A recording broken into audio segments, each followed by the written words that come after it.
Assalamualaikum warahmatullahi wabarakatuh.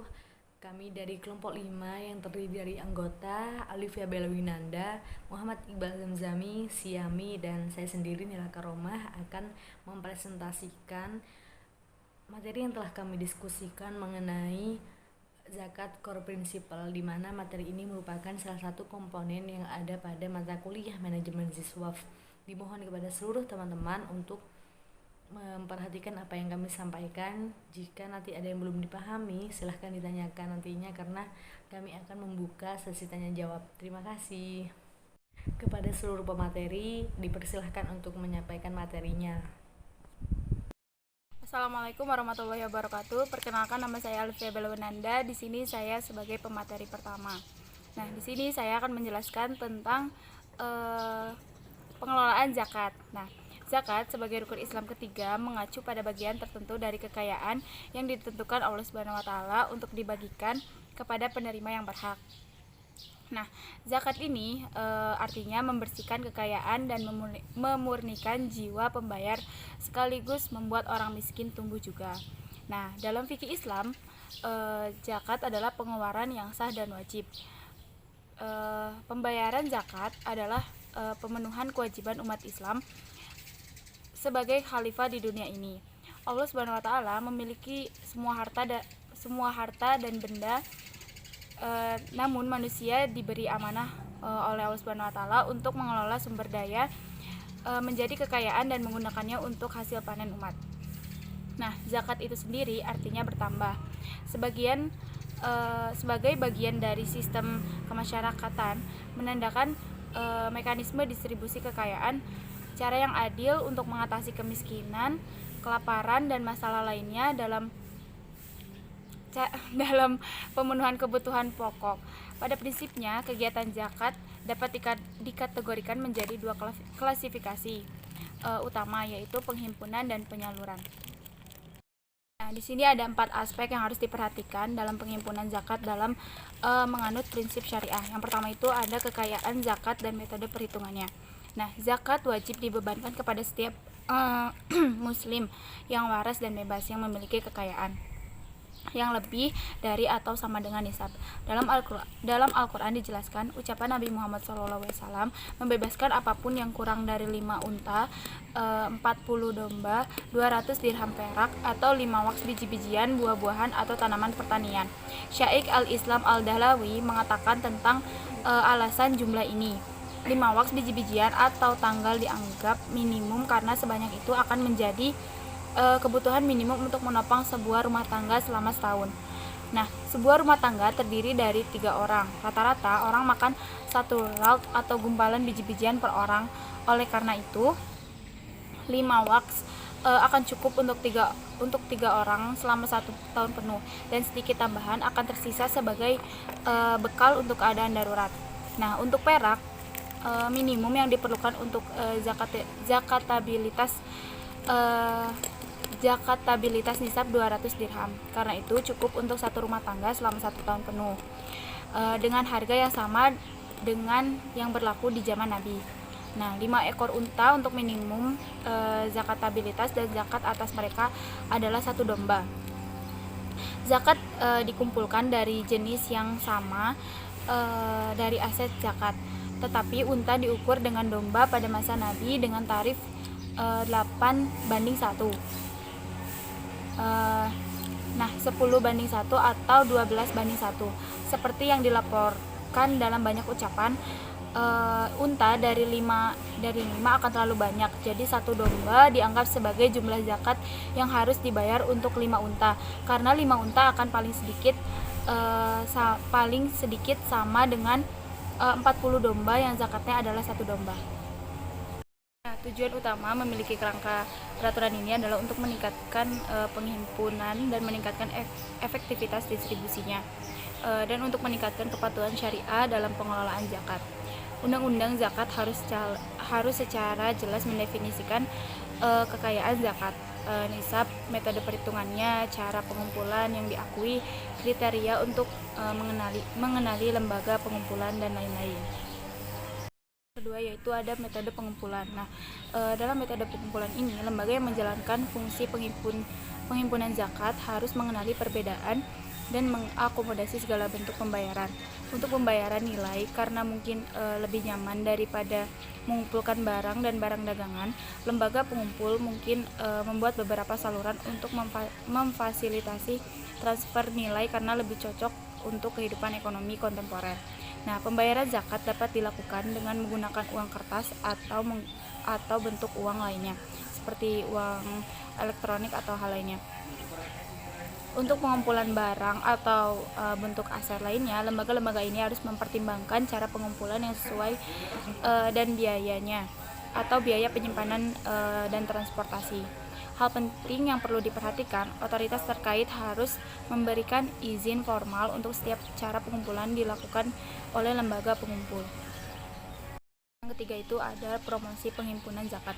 Nah, dalam rangka meningkatkan kesadaran dalam membayar zakat di kalangan umat Islam di satu yurisdiksi, otoritas terkait atau bahkan lembaga pengelola zakat lainnya dapat melakukan dakwah seperti ceramah agama, konsultasi publik, seminar, dan pelatihan.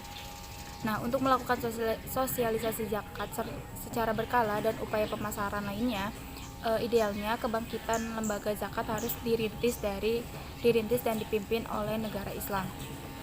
Nah, upaya pemasaran harus didukung dengan sistem IT yang handal atau sistem pengelolaan zakat terkomputerisasi dalam rangka sosialisasi tata kelola pengelolaan zakat.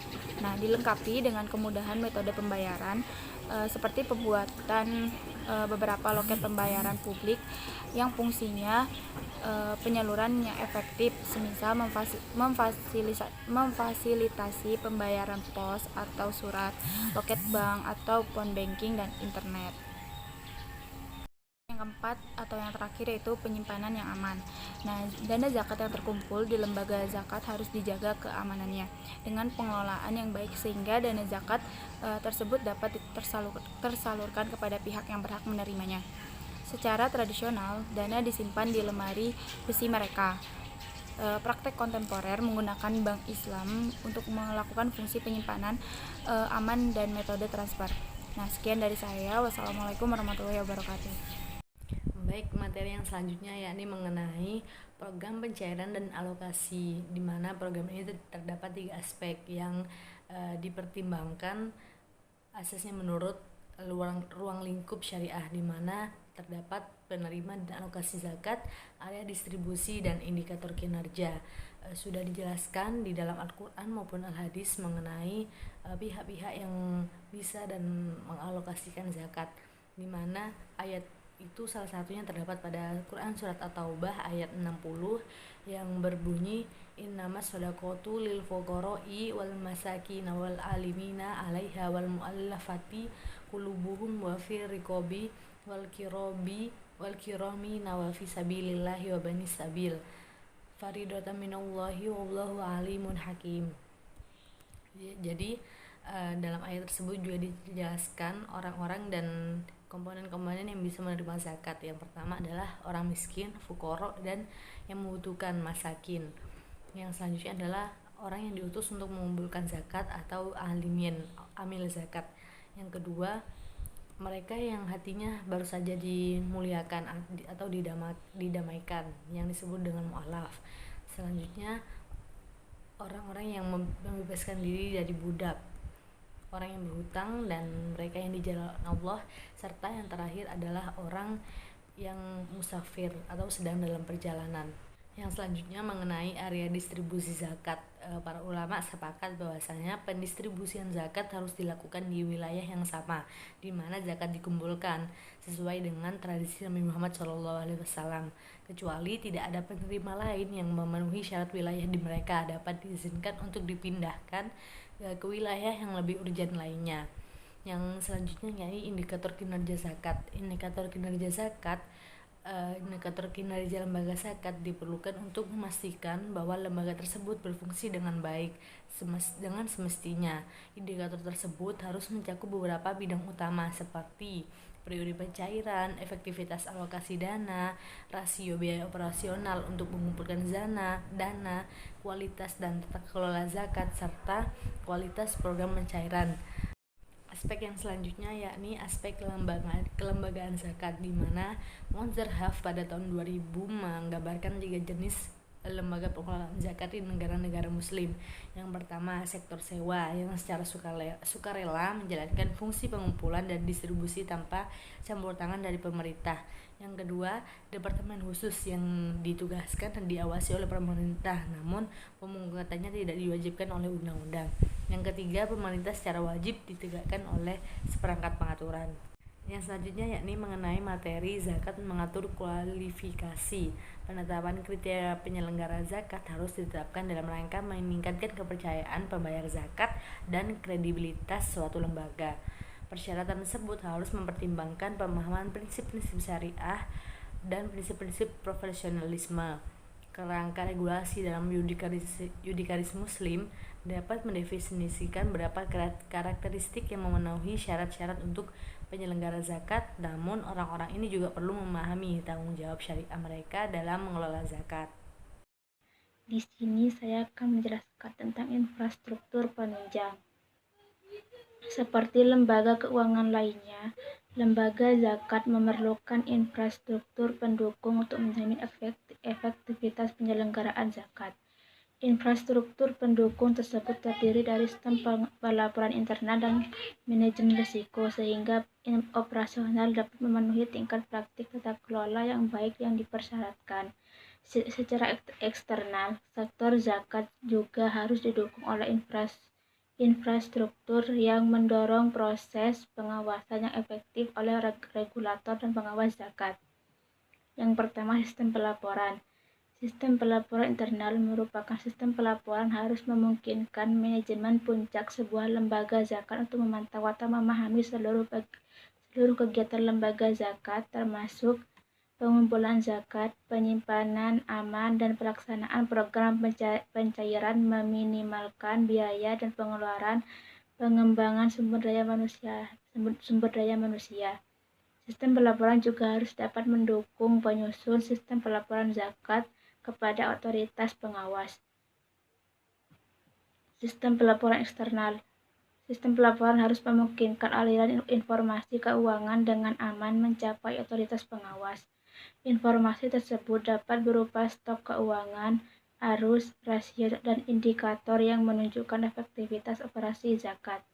Otoritas pengawas zakat menentukan bentuk pelaporan yang harus disiapkan oleh lembaga zakat untuk dilaporkan secara berkala. Yang kedua, sistem manajemen risiko. Meskipun kontrak keuangan dan struktur neraca berbeda, operasional lembaga zakat memiliki beberapa jenis risiko, termasuk risiko operasional, risiko reputasi, dan risiko likuiditas.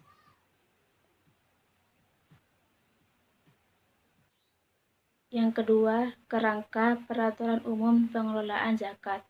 Untuk mengevaluasi efektivitas pengelolaan zakat yang dilakukan oleh Amil, harus ada seperangkat kerangka regulasi yang membuat peraturan perundang-undangan, fungsi pengawasan, dan persyaratan tata kelola. Yang pertama, struktur pengawas. Badan pengawas memiliki struktur yang memungkinkan pengawasan yang efektif dapat dilakukan terhadap kantor pusat dan cabang-cabang operasionalnya. Proses pengawasan menekankan pada proses antisipatif untuk meminimalkan praktik kecurangan. Yang kedua, kerangka regulasi. Pengaturan lembaga zakat mencakup seluruh aspek operasional lembaga zakat secara komprehensif. Hal tersebut dapat mencakup kriteria dan mekanisme entry-exit, sumber daya manusia, proses pengelolaan lembaga zakat yang baik, indikator dan limit keuangan, pengelolaan risiko, dan saling pengakuan terhadap jenis lembaga keuangan lainnya. Peraturan zakat dan prinsip inti Basel dalam perbandingan. Perkembangan regulasi zakat dapat memanfaatkan perkembangan terkini yang terjadi di industri sektor keuangan lainnya. Dengan demikian, prinsip inti tentang tata kelola pengelolaan zakat bertujuan untuk menyesuaikan kerangka kerja Basel Core Principle yang sudah diakui secara internasional. Basel Core Principle adalah standar minimum untuk pengaturan dan pengawasan kehati-hatian yang baik terhadap bank dan sistem perbankan.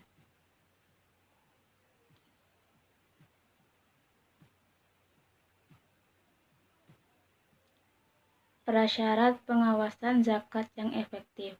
Proses pengawasan zakat yang efektif tidak dapat dilakukan tanpa kerjasama yang tulus antara pengawas zakat dan semua otoritas terkait. Harus ada sistem yang memadai untuk mengembangkan penerapan, memantau, dan menegakkan perangkat dan kebijakan pengawasan pada sistem pengawasan zakat yang efektif. Pengawas zakat harus menempatkan kontrol eksternal dan manajemen risiko yang kuat untuk merespons sejumlah elemen atau prasyarat yang berdampak langsung pada efektivitas pelaksanaan pengawasan zakat. Ada 3 prasyarat pengawasan zakat yang efektif sebagai berikut. Yang pertama, kerangka kerja yang mapan untuk perumusan kebijakan zakat. Yang kedua, infrastruktur publik yang berkembang dengan baik. Yang ketiga, kerangka kerja yang jelas untuk manajemen pengumpulan dan pencairan. Baik, di sini saya sebagai materi keempat yang akan menjelaskan penggunaan metodologi.